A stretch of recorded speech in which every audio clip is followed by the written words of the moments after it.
What's good, YouTube? Welcome back to the channel. I wanted to go over another piece of this Joe Baker interview, so let's get right into it. He's a great storyteller.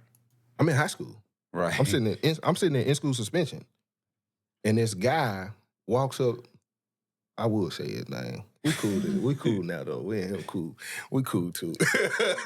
So I'm sitting in school suspension. Everybody know me at the time for robbing. I kind of got a name for robbing. And this guy walks up, a white guy, and he was like, "Man, I want to holler at you about this lick we getting ready to hit." I said, "That what's up? What's up?" He said, "Man, it's four of us." He said, "It's a woman who can barely see and barely hear." He said, "We from..." True story. I don't doubt it. He said, "It's a woman who can barely see, barely hear." He said, "And we already know that the money is there because they had already been stealing and robbing them for guns. And so they ended up running across the safe, stealing the guns that they were selling." And I said, I said, "How much money is it?" He was like, I don't want to tell you. I don't want to tell you right now." He said, "But we're going to give you $5,000 a piece." That's $20,000. Damn. I said, "Well, who is it?" They wouldn't tell me who it was. He said, "If you tell me the plan will work," he said, "we're going to give you $5,000. I said, "Well, what's the plan?" He tell me the plan. He said, "Bro, the door going to be unlocked. We're going to pull in. We're going to walk in like normal people." He was like, "Do you think we need to wear masks?" He was like, "Because everybody in the neighborhood knows we don't want to look suspect." He said, "We just going to go in the house. He said, you walk in, you turn left. It's a closet right there. Under the blanket, the safe, we're going to get the safe, walk out. One of the guys is going to watch the lady. Two people going to pick it up. One person going to stay in the truck. We're going to do..." I said, "That's it?" He was like, "Yeah." I said, "That's the easiest robbery I ever heard in my life." I was like, "Yeah, that'll work. That'll work. When y'all going to do it?" Because I want my cut. Right now. So he was like, "We're going to do it." He was like, "I'm going to call you. I'll let you know." He was like, "You sure that'll work?" I was like, "Yeah, just let me know when y'all do it." A couple of days or weeks or whatever go by. I'm asking. They ain't never do it. So one day I'm sitting in the bed. It's kind of raining outside. My phone rang. And he was like, "Man, you need to get up." He said, you need to go with us." He was like, "This is the perfect time because whatever was going on, I guess they was at work, whatever." He was like, "But my brother, who's the other guy who's supposed to pick up the say," he was like, "He ain't answering his phone. I think his phone dead or he with that girl or whatever." He was like, "We need you to be the fourth person." I already know the plan. But I had been telling my homeboys about it as far as how they told me, but I don't know where it's at. I don't know. I just know how they explained it. The double So they cross. drive to the house and get me. I call my homeboys and tell them, "Y'all go to the house." Because my plan initially was, y'all rob us when we get back with the safe. Right. So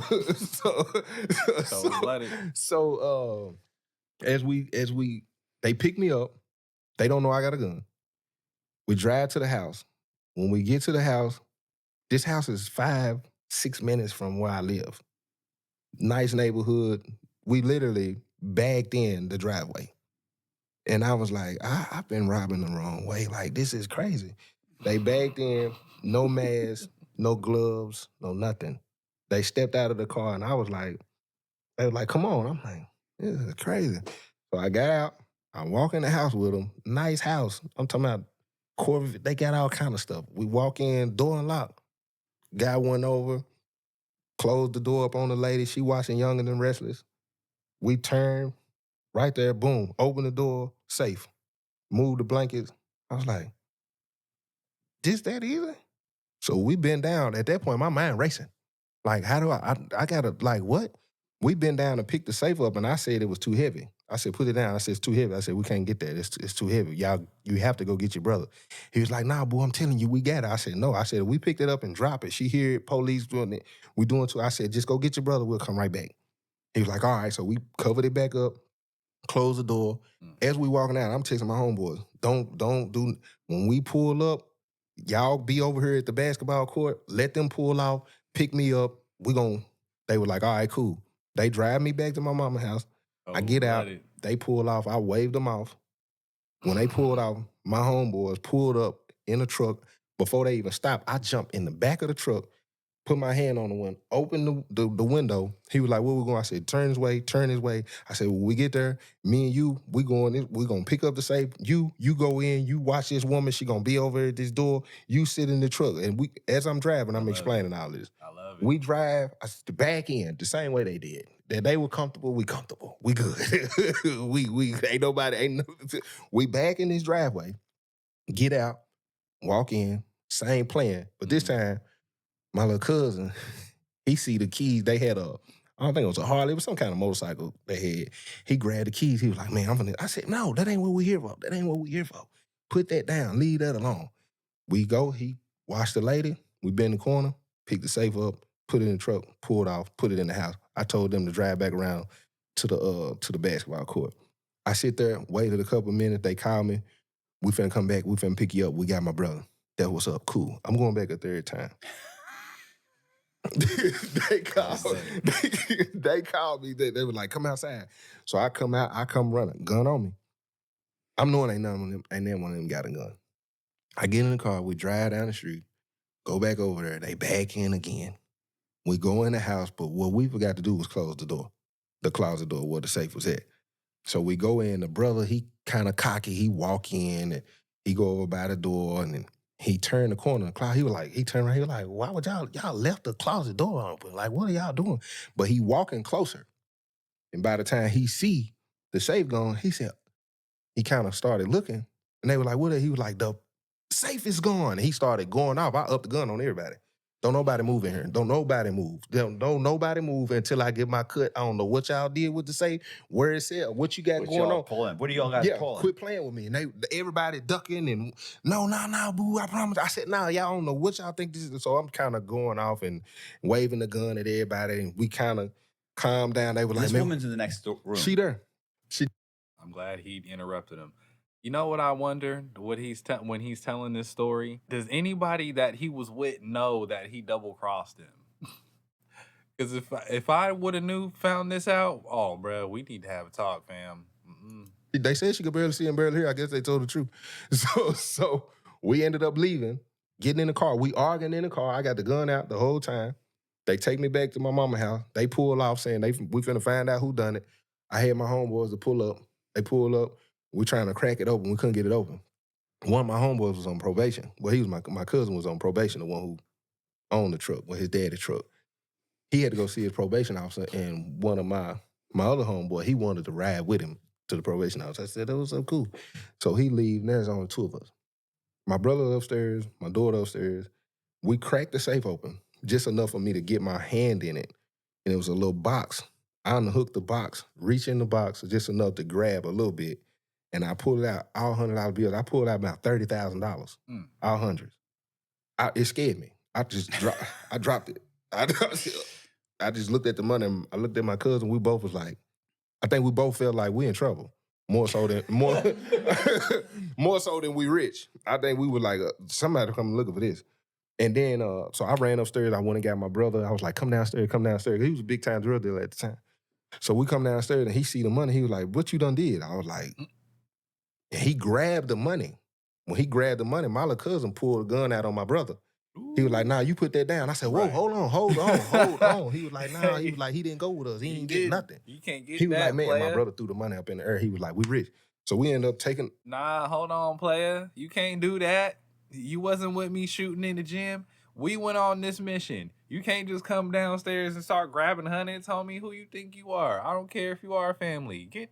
Getting all the money out. It's $125,000 cash. All hundreds. And they had a bunch of coins, like with blue books in them. Like you can unfold them, and these coins will tell you the value. We didn't know what they were. We threw them away. Stupid. I'm talking about stacks like this. Stupid. Jars, Buffalo. I didn't know what Buffalo coins was. I'm talking about thousands of coins. Thousands and thousands. Oh my God. No. We just took it and threw it away. Then years later, they was like, them coins, and I can remember seeing the value of them coins. I remember it. I just was like, man, we don't want no coins. We want the money. We threw all the coins away. Man. And I ended up giving my brother majority. I gave my brother 60. I took 40. Gave my little cousin 20. And then when they came, we told them it was only like 30, 40, and we gave them like $2,500 a piece. And then it came out in the news. It came out in the newspaper how much money it was, and people started wearing T-shirts and saying that they was gonna give me. It started floating around that my name, that I done it, but the four white guys ended up getting charged, and they started telling them it was me. They got charged for what? They didn't. I mean, for burglary, but they didn't steal anything or entering a. They still paying their money back to this day. Oh my God, Joe! Hey, Joe. You might need to stop telling these stories, Joe. Because if I was one of them, guess what? I need that money, player. True story. Well, I talked to one of them, but I'll tell you what, look, man, I ran across one of them when I came home and had a job. Okay. And I didn't know he worked there until I was there for about 2-3 weeks.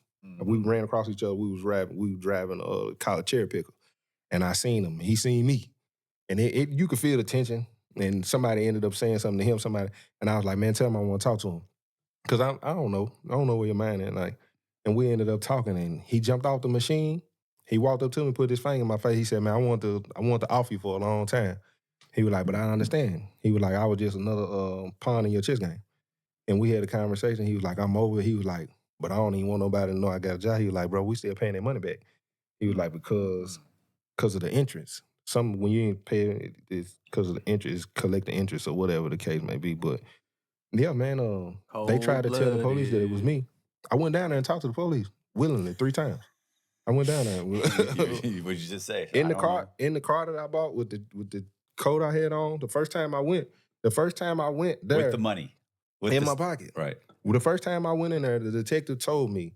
He said I'm only just following up on all leads. He said I don't believe you got it. He's like, it's impossible for you to have it.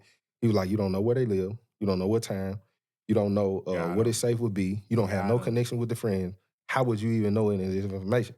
He said, and we know they know because they were stealing them guns and selling them. Mm-hmm. He told me the whole case. Oh, okay. So that's really what linked them because of the guns. Right. We got them. So they just threw that out. Nothing. What are they going to say?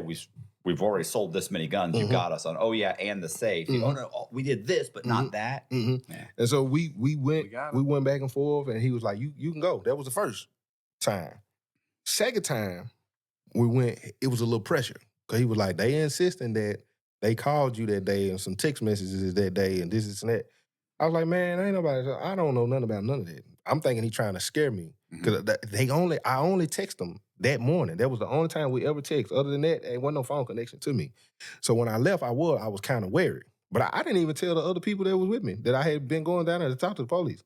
Because if I had to, I ain't gonna lie, I was gonna throw everybody under the bus. That's the truth. I was holding all the cards. Yeah. if I got, but the third time I went, he called me. He was like, "I need you to come down here again." So I went down there. He told me, he was like, "We're about to get the message." He was like, "Is there anything you want to tell me?" I said, "Look, I'm gonna be honest with you." I said, "All I know is I was sitting in school suspension."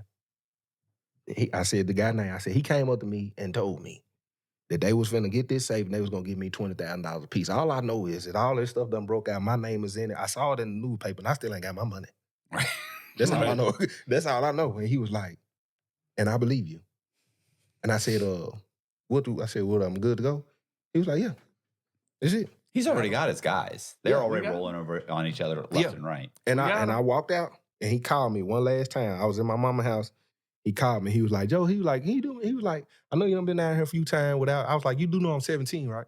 He was like, yeah. I was like, "I've been down there 3 times without my mama." I said, "I done told my mama." I said, "My mama said next time I come down there, she's gonna file a lawsuit." Never heard from him again. It was over.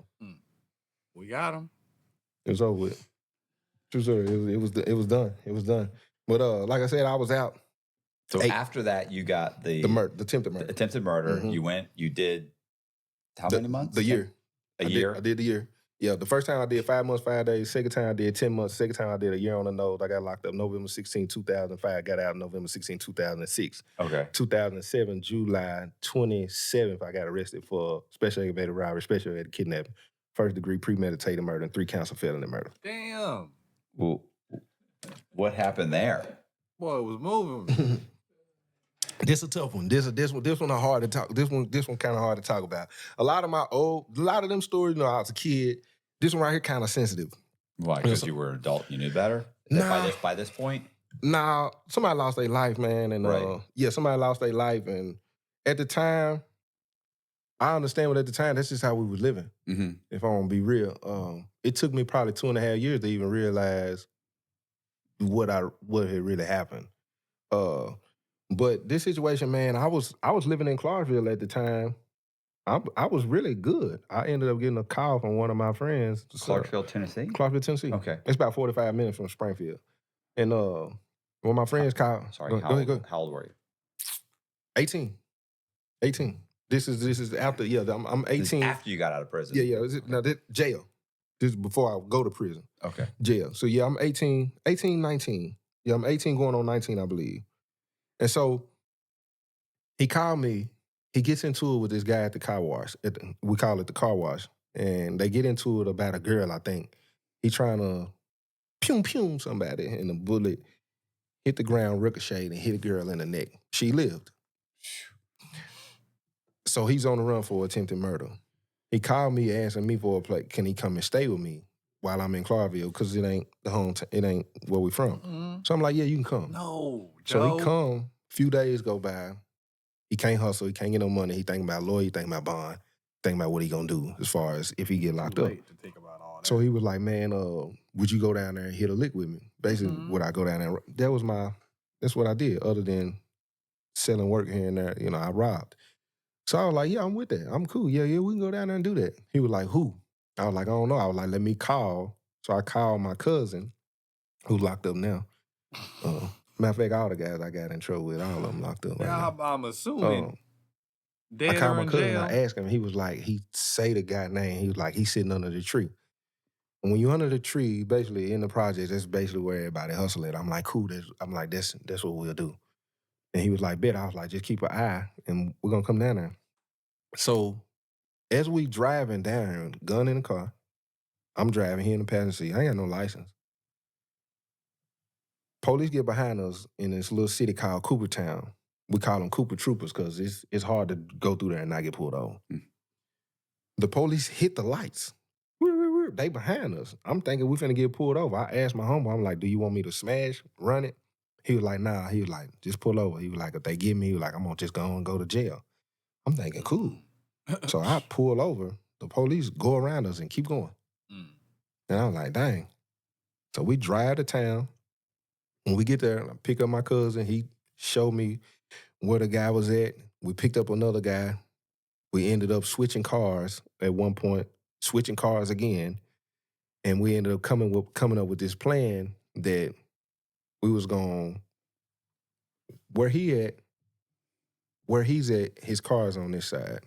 So we saying we're gonna drop our one. This guy gonna drive this car. We gonna grab him and we gonna go to his house because we don't know. He probably ain't got a lot of. We thinking we want everything. Right. So we do that. We end up getting out of the car, kidnapping, drive to his house. We get to his house. Bravest guy I think I'll ever see in my life. The guy you grabbed? Yes. When we standing there, he told us, he said, I'm not taking y'all in my house. He said, my kids is in there. He looked the other guy that grabbed him. He was like, I'm not taking y'all in there. My kids is in there. At the time, I don't know. I do believe he believed that, but at the time, I think he also realized we didn't know which one he lived in, too. He was aware. Because we had the keys, but we didn't know which one. Right. So when he said that, he turned to walk off. And when he turned to walk off, my homeboy grabbed him on the shoulder, turned around, and he shot. He didn't know where he shot. He tried to shoot him in his leg. He ended up shooting him in his torso. So when he shot him in the torso, he get down on the ground. Everybody takes out running. We get in the car. We pull out. We don't know what happened till the next morning. And I heard my homeboy walking through the hallway, and he said, I didn't kill nobody. So when he said that, I rose up. He in the bathroom. I go downstairs. My little cousin is down there. I said, what's going on? He said he didn't make it. I said, y'all got to leave. I end up driving them back home. I don't drive the guy who pulled the trigger all the way home. I drive him halfway. He had somebody come pick him up. He wouldn't have turned himself in for the attempted. Right. As we driving back home, the police called my phone. The same detective that always called me. We had a love-hate relationship. He tell me I would get back to that. I answered the phone. He was like, I need you to come down here and talk to me. I said, about what? He said, I think you know what it's about. I said, I don't know what you're talking about. I said, am I under arrest for something? He was like, no, not yet. I said, ain't nothing to talk about. I get out the phone. When I hang up the phone, go ahead. How are they connecting you to this? I don't know how they did it that fast. Maybe somebody saw you guys grab him? Somebody saw the car. Okay. I to this day I don't have a clue how our names. I take it back. The girl that got hit, the guy that he was into it with, I think rumors were already connecting his name to things, and maybe his name came up and that happened that night, and I don't know. But this guy just recently told me, I never knew this until maybe 2 months ago. He thought that he was supposed to be the one that we were coming to get, because I'm related to the guy he was trying to shoot the night when the girl, and he thought we were coming to get. So I don't know if it inspired from, oh, they were supposed to come and get me, but it ended up being, I don't know. But so when I hang up with the detective, he called my cousin's phone while he in the car with me. And I'm looking over at him and I'm trying to read his body language to kind of see where he at with everything. And he get out the phone. I was like, what'd he say? He was like, he want me to come down there and talk to him. I said, we can't do that. To go to Clarksville, you have to pass my mama's house. So we had stopped that night after it happened and put the guns in a car that my mama wasn't using no more. I didn't know she had already found the guns and got rid of them. So by the time the police had called both of us, my mama started calling me, asking me what was going on. And I was like, ain't nothing going on. I was like, I talked to you, quit calling me on this phone. And she just kept calling. I was like, I'll talk to you when I get there. I'm not knowing, because this we double keying the guy in the car with me. I'm not knowing. My mama done went to his mama's house. So when I drop him off, his mama takes him to the police department. Oh, shit. I'm at my mama's house in the backyard on a swing she had. So an hour go by, I call. I'm like, what's going on? And she was like, he's still back there being interrogated. I said, tell his mama to go back here and get him. Quit talking. She was like, why? If y'all ain't had nothing to do with it, then he cool. I said, he been back there too long. She hang up. She was like, quick, don't call me back. She hang up. 2 hours go by. I call her. You blowing me up. What's going on? She said, he's still back there. I said, this ain't. I said, go get him. It's a wrap. Go back there and get him. She was like, no, I'm not. If y'all ain't had nothing to do, why you so worried about it? I said, you need to go back there and stop it. Tell her to go back there. She hang up. 3 hours went by. He's still back there. 3.5. Woo. They finally called. We're on our way home. I said, all right, because she asked me to come down there. I don't have nothing to say to them. They pulled up to the house. I got a gun on me. My mom. So he did come out. He did come out. Okay. He didn't get arrested. arrested. Good sign. Yeah, sure was. so we thought. But he come out. Till it wasn't. They come to the house. My mama had a red Contour at the time. They pull in. I'm sitting in the swing, so they pull in front of me. My mama's on the passenger. His mama driving. He gets out of... his mama on the passenger. My mama driving. He gets out behind the passenger door. So he right in front of me when he opened the door. And when he opened the door, I said, what you tell him? And he was like, I ain't telling nothing. I said, let's walk to the store. His mama said, all y'all going to jail? I said, I ain't going nowhere. I said, let's walk to the store, cuz. And she was like, he ain't going nowhere with you. I said, he ain't got no choice. And my mama said, boo. I said, nah, I just want to go to the store and talk. So we walk across the street to the store, and I'm conflicted, just like you just said. That's a good sign. Right. I'm thinking, he in here 3.5 hours on a murder, kidnapping, and robbery. Mm-hmm. If you said anything that incriminated you, if you said anything you was there, ain't no way you standing in front of me. Ain't no way. So I asked him, I said, what did you tell him? What was you down there doing for 3.5 hours? He said, and his first response was, I didn't tell him nothing about you. And I believe him because the police ain't came and got me yet. Right. And I was like, well, what did you tell him? He said, I blamed it all on the shooter. Right. And I said, so you say you was there? He was like, they said they ain't worried about me. They said they want the gunman. I said, so you told them. That's never the case. He said, cuz I didn't tell them nothing about you. The shooter's going to. I said, I was like, ain't no way you, he said, I'm telling you, he said, you need to go down there and do the same thing. He said, they all they were saying was they wanted to shoot. He said, they even called the DA. I said, why you was in there? He said, they just want the shooter. I was like, all right. This was July 24th when it happened. July 27th. Hold on. June 24th when it happened. July 27th is when they came to get me. Mm. I'm thinking, You never went down? no. Okay. Never got arrested. Never went and talked. Nothing.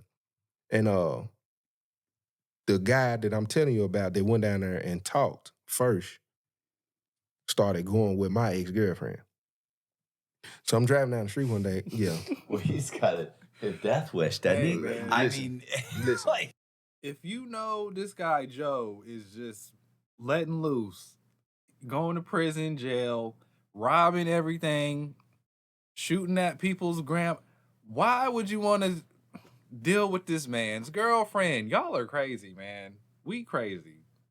People are crazy. This is funny. he's just one bad decision after another. Listen, it is. You You don't seem to take kindly to people dating your ex-girlfriend. Man, listen, he was just doing so much. It was so weird because I'm like, that was June 24th. It's a month and a half almost. Like, they ain't called me. They ain't. So I'm trying to talk. He ain't answering. His girl, my ex, telling him not to talk to me and all this. And I'm like, I'm so confused. So I went and hired a lawyer out of Hendersonville named Bo Taylor. Oh, it's the first And smart Bo thing Taylor I've heard him was- say. I'm going to pause it. This is the first smart thing I've heard him say this whole time. Thank you for helping yourself, sir. Jesus. The lawyer to the 4 white guys on the $125,000 case. Okay. I go in there and hire him, not knowing that at the time. That's a conflict of interest, isn't it? I pay him in $100 bills. Okay. from the safe? Listen, not from the safe, but I paid him in $100 bills. Comes out later, he took offense to it and went and told them that I was trying to run. I told him to file a motion for me to go to job court, but he goes and tells the DA all kinds of craziness and basically was going to help them get to me. So the day he done filed these motions and told them that he done filed these motions for me to go to job court. He calls me to see if I'm at my mama's house, telling me I'm gonna come and get you. So we can go to court. I'm like, cool, you pull up, come get me. I ain't like me and like, Bo cool. Like everybody, Bo defend, he lawyers for dope boys, like Bo name ring. Like, you wanna pull up and come get me? It's cool, Bo, we can do that. So by that time, then the police called my mama's house phone. I'm sitting in the room. She come and knock on the door, cover the phone, and say, police on the phone. So when she say that, my spider sense is saying, they here. They trying to make sure I'm in the house. They would have called my phone. So I grab the phone at the same time, I look out of the blinds and I see an unmarked car. No patrol cars. I said, oh, they gonna try to do it to me. If I try to run, they gonna try to hit me this time. So I go out the back door to see if there's any police in the back. No police in the back. So I find I'm like, hello? And he was like, Joe, I think you need to come down there and talk to me. I was like, about what? He was like, you know what it's about? I was like, no, I don't. He was like, yeah, you know what it's about. I said, am I under arrest? He was like, no, not yet. And I was like, well, I'm not coming down there. I hang up because I'm debating if I'm going to run. I called my other homeboy that drove the car, the other car. Mm-hmm. I called him. I said, had the police been in your house? He was like, no, why? I said, the police is in my house. And he got quiet. It was awkward. I said, what's up, bro? He said, you need to go down there and talk to him. I said, for what? He paused again. He said, they just left my house. Come on. He said, I man. told him everything. Okay, wait a minute. Hold on one second. This still isn't the shooter. No. Where's the shooter? Is in jail on the attempted murder. He turned himself in. Oh, he turned himself in. Oh, Yeah. that's right. You said Yeah, that. you You said said that. I'm that. sorry. Yeah, That's he my turned fault. himself in. Yeah, he turned himself in. But he's turned himself in on the attempted murder. On the Not attempt. yeah. Okay. He ain't been charged yet. He don't Okay. know what's going on. All this is happening. He hasn't been He even don't- spoken yep, to. he They're don't- trying to build a whole case. Yep, he don't got a clue. And so when he was like, they just left my house, he said, I just told him everything. He said, they just want you to tell them.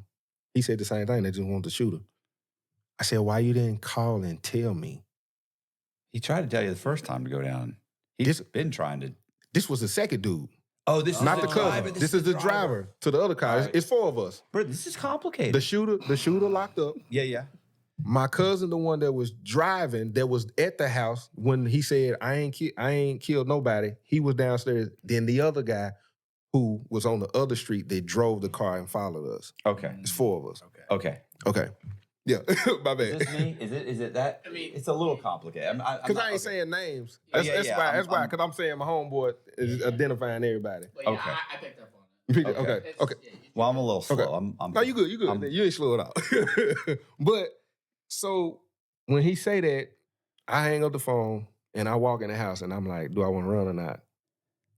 By that time, I'm in my room and I'm thinking, and I hear boom, boom, boom. I knew they was in the house. And they knocking on the door, boom, boom, boom, boom, boom, boom. So I opened the door, saw rifles in my face. They grabbed me. My mom's standing right there. I looked up at the barrel of the rifle, and he was like, you under arrest. He read the charges. Special aggravated robbery, special aggravated kidnapping, first degree premeditated murder, 3 counts of felony murder. And I said, you ain't got nothing. He said, you about to find out. Wait a minute. They picked me up. They call a patrol car then. They take me down to the police department. I get down there. I'm down here 3 hours. When I first get there, I ain't doing no talking at all. I don't want to talk to nobody. Only reason I'm at home is because I have a lawyer. I'm supposed to be at court. So I'm telling them off the top, call Bo. By the 3rd time I say this, they tell me we already talked to Bo. We probably about 30, 40 minutes in. They tell me they already talked to my lawyer. I'm like, they were like, yeah, we talked to Bo. You want to call him? I'm like, yeah, call him. They call my lawyer right there in the interrogation room on speaker. No audio running, no visual running, nothing. They called Bo. Bo said, Joe, everything gonna be all right. They just want the shooter. Go ahead and talk. I'll be down there in a second. Why do y'all keep saying Hang that? up. My lawyer say this. I looked and I was like, that was weird. And my lawyer telling me this. So I started giving them all kind of crazy stories, never implicating myself. And at that point, they were like, nah. Every time they typing as I'm talking, never incriminating me. Everything I'm saying is around. And every time they would, nope, that ain't it. They would throw it away. Boom, it ain't nothing. Nope, that ain't it. That ain't it. Until I said I had the AK-47, they was like, oh, this the one. You can sign this. Boom, I signed it. I go to the county. When I get to the county, they put me in the same unit where he at for the attempted murder. Then I found out he had been charged that morning while they was coming to charge me. They charged him too. They put me in a cell with this guy. I can't remember his name. But as soon as I go in, I tell him, he introduces himself and I tell him my name. I'm like, I'm Boo. And his eyes got big. He was like, Boo Baker? And I'm like, yeah. He was like, man. And he started saying my case. He started saying facts about the situation. I took my hand and covered up the mic. I said, who told you that? Because at this point, you could easily say I told you this. Because what he was saying was true. Right. And I was like, who told you this? He was like, your child partner down there doing story time every night. What? He was like, yeah, he be down there telling it. I said, oh, no. I said, you can't be in the cell with me. Like, can't nobody be in the cell with me that know any kind of information like that to tell the DA that I told him, man. That ain't gonna happen. I said, so when we go out for Rick, I said, I'm not coming back in the cell. And just they call Rick. I go down there and talk to this dude, man, and I'm like, man, what is you doing? He was like, man, we're gonna be all right, we cool. And the look in his eye just made me feel like he was cool with me being there. I said, man, you act like you happy I'm here. And his response was, after all you done got away, boo, you should have been down here. That's what he told me. I said, I'm finna play crazy. He was like, that ain't gonna work. I said, well, we're about to find out. Oh my and, God. When they told us to go back in the cell, I started playing crazy. I said, I ain't going back in the cell. So they ended up taking me to the observation cell where this happened. Oh, you were in the observation cell? Not when this happened. This is how I ended up getting to the observation cell. Okay. They moved me from W to B. And then when they moved me to B, I tricked them into bringing me a razor, and then this happened. Okay. After this happened, this isn't a real attempt. This is no. After this happened, they take me to the observation cell, which is where intake is at, which is where I caught the escape on the murder case. All right, guys, I'm gonna wrap it up right there because he's getting into another part of the story. If you enjoyed that, let me know and I'll post it. Joe Baker is a very good storyteller, and I just really thought today we would chill and let him tell the rest of his story. But let me know in the comments or not if I should post another clip, and I will. I've been Jay Stats. That ain't this. Peace.